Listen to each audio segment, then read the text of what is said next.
across the pond, there are amazing things that are taking place in Britain from the standpoint of Brexit.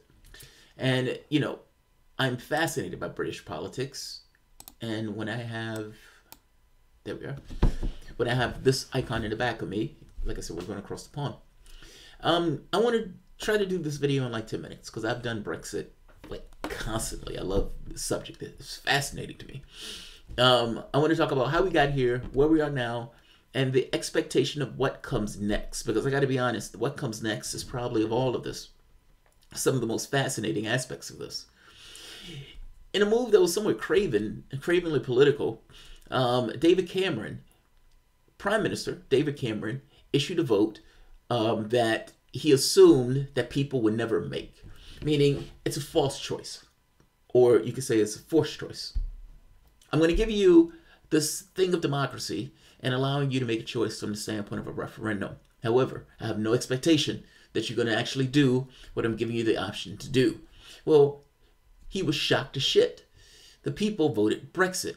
Now, for whatever reason you want to attribute to them voting Brexit, that's kind of outside of the point of the discussion. And I am going to do a service to myself in this video and try to stay on target on a very specific point because I want it, like I said, under 10 minutes. But David Cameron staked his prime ministership on it. And when this turned into, oh my God, the public voted to leave the European Union, well, he left. He left in a huff. If you want to see his last prime minister at the dispatch box, it's one of the most fabulous things you've ever seen in your life, where it looks like he breaks down, starts crying, tells Jeremy Corbyn, just go, man. Because he had no expectation that Jeremy Corbyn would still be standing there as he resigned as prime minister.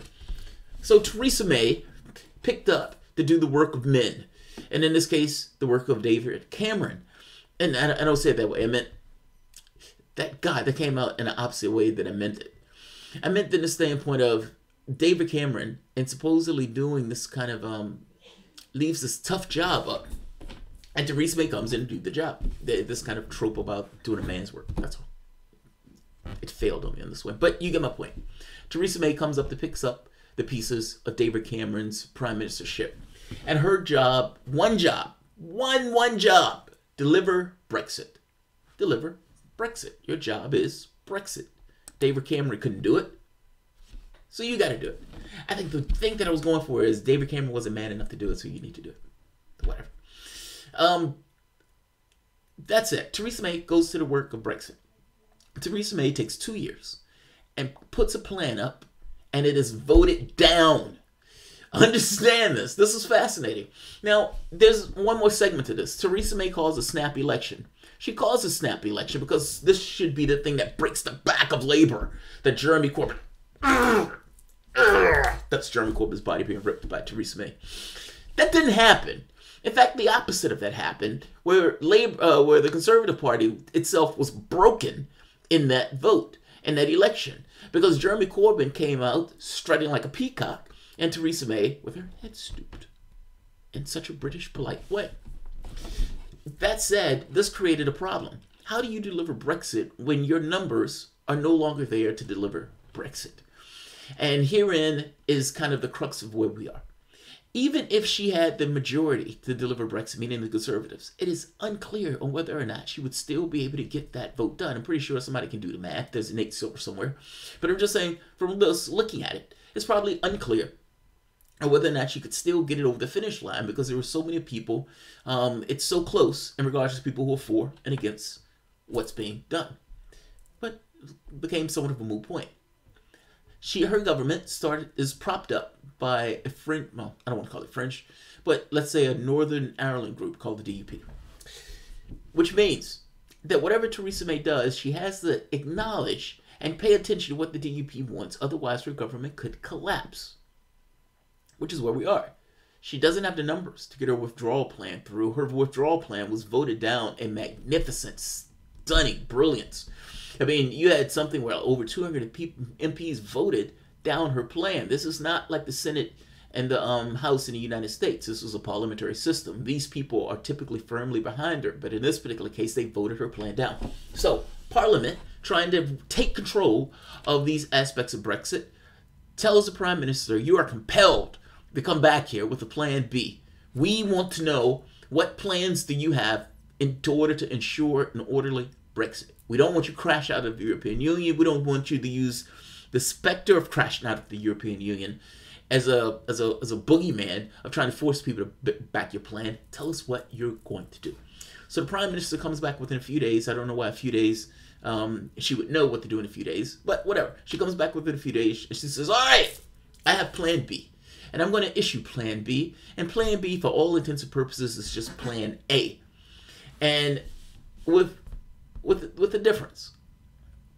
And the difference kind of pops its head up within the context of the deliberations, where the Prime Minister, in a stunning move, tells the people to vote her plan down. Now, what I mean by this is, the backstop was an aspect of the plan. You have Northern Ireland, Republic of Ireland, those two things are split. Northern Ireland is part of the UK, Republic of Ireland is part of the UK, but it's also part of the European Union. And therein lies the problem. If Republic of Ireland is part of the European Union, and there can be no hard border between the Republic of Ireland and Northern Ireland by treaty, then you have a problem. Because goods are flowing between these 2 points. And there are certain regulations that the European Union has that Britain may not have, which means that the European Union needs to have a way to ensure that the goods that are coming across the border fit its regulatory standards. And you can't do that unless you have some level of border in order to maintain and check the goods for the integrity of the goods. Theresa May tells them, vote my plan down. And basically what it boils down to is her saying, I'm going to go back to the European Union and I'm going to get concessions. And the concession that I'm going to get is for them to remove that Northern Ireland backstop. Plan B gets approved, meaning it limps over the finish line with one catch. She has to get rid of that Northern Ireland backstop. Now, for all intents and purposes, the Prime Minister has a good point. She says, look, we have a pathway to get this plan through the Parliament. That pathway to get this plan through the Parliament is getting rid of the Northern Ireland backstop. So I am going to go and do that. And I'm going to go to the European Union and I'm going to say I have a mandate. I have a mandate. And with that mandate, I'm going to pull this through. I'm going to get rid of this. Now, as I read the story that night, I looked at this with a certain bit of folly, and I was like, there is no way. If you couldn't get your concessions, keep in mind, the Prime Minister, her plan was supposed to be voted on in December. She pushed this off for a month because she tried to get concessions from the European Union. And the European Union told her, kick rocks. She brought that plan forward and suffered the humiliating defeat of Commons. But now, for whatever reason, she believes that this glimmer of a pathway is enough of a mandate to get her plan changed. Where we are now. So, right here, just to give credibility to what I was saying earlier, this is the Independent. The European Commission has ruled out giving Theresa May legally binding concessions to help her Brexit deal through Parliament as the Prime Minister prepares to go to Brussels to plead for changes. That's rough.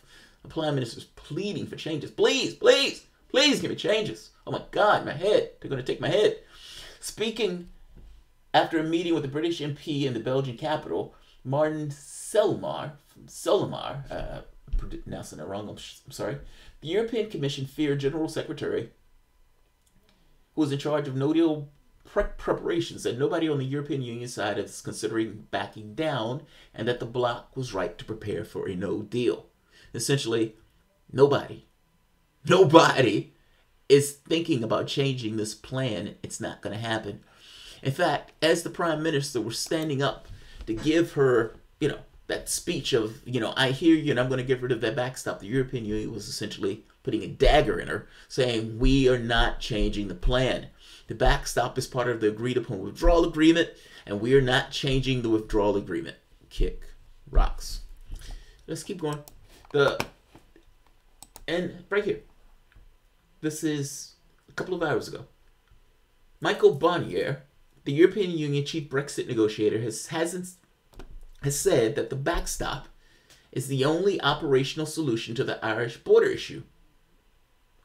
Other senior EU officials have also played down the prospect of Theresa May being offered significant changes to the backstop plan. Barnier's deputy, Sabine Wayan, said accepting an alternative to the backstop would be a dereliction of duty. And Martin Selmayr, the European Commission Secretary General, said that even if the European Union were to offer the UK new assurances on the backstop, he did not think that there would be enough to persuade MPs to back the deal. Nobody is in the mood to give Theresa May any level of consideration on this backstop. Second thing that takes place today, or a story that came out. Now, the story can be true, the story can be false. I'm going to report it because it makes sense that if a prime minister was in a situation where there was no way out, that they may be thinking of ways out, think creative solutions to deal with the situation. Think about for the moment that if it was you, you're the prime minister of a country.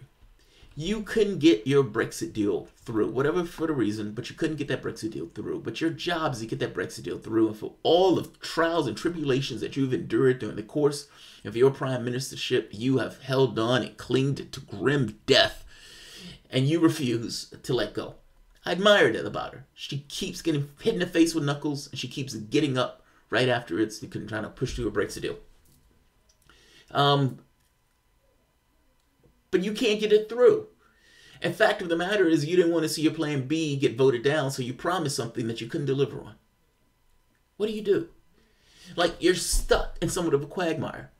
You are supposed to be doing Brexit. You don't want to crash out with the no-deal Brexit. You can't rule out no-deal Brexit because that would be just odd from saying put him negotiating where you're saying I'm going to take whatever you give me and because I'm a bar at the door. But you still need to get something done. And whatever you want to think, clearly she's not a true believer in this kind of no-deal Brexit stuff, or the Brexit stuff in general. Look at her withdrawal bill. So what do you do? What do you do? So you can crash out, which doesn't necessarily look good. If you don't get any concessions from the European Union, which if they are, joking on this, or if not joking is the wrong word, if they're bluffing on this, then they're still putting you in dire straits. You're supposed to be leaving in March, and nobody knows what that is going to look like from the standpoint of leaving. And as we are, where we stand, nobody is, giving any leeway on this. This is a standoff between the UK and the European Union.